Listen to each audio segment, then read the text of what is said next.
Hello mga ka-foodie! Ngayon, gagawa tayo ng creamy at super refreshing ng mango tapioca.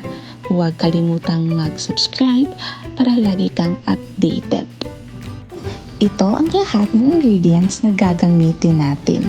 Kaunti lang at napakadaling hanapin, pero siguradong masarap ang kalabasan. Ang unang ingredient natin ay ang hinog na mangga na giniwa sa maliliit na cubes. Sunod naman ang mango gulaman. Mayroon din tayong tapioca pearls o sago na nagbibigay ng chewy texture. Isang lata ng condensed milk.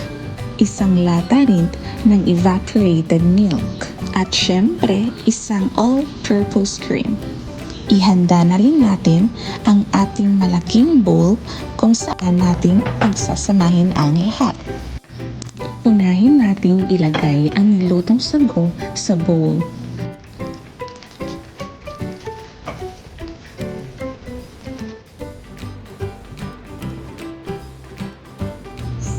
Sunod, dahan-dahan natin idagdag ang mango gulaman.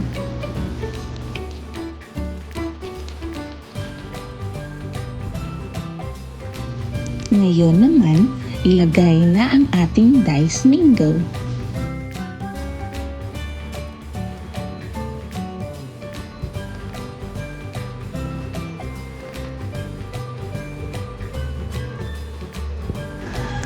Haluin muna ng dahan-dahan ang mga ingredients para pantay ang pagkakalat ng sago, gulaman at mangga.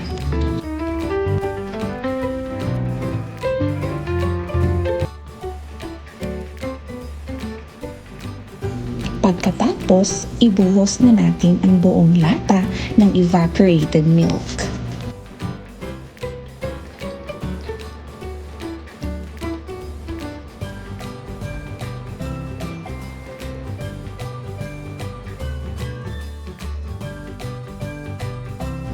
Sunod naman ang condensed milk.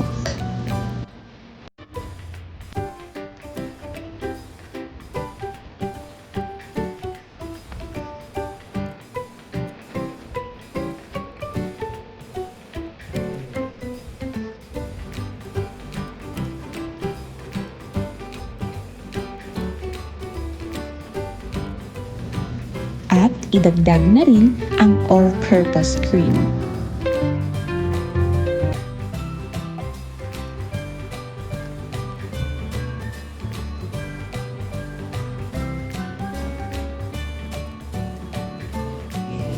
Ngayon, paghaluin natin mabuti ang lahat hanggang maging smooth at pantay ang pagkakahalo ng bawat ingredients.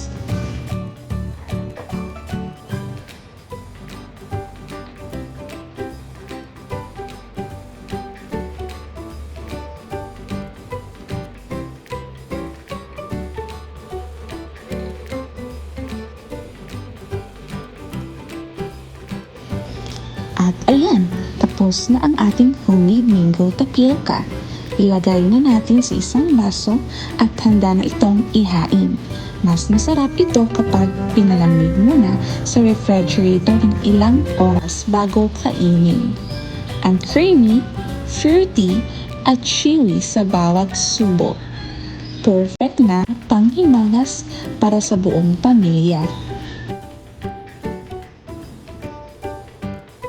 Huwag kalimutan mag-subscribe sa ating YouTube channel. Salamat sa panonood! Happy cooking!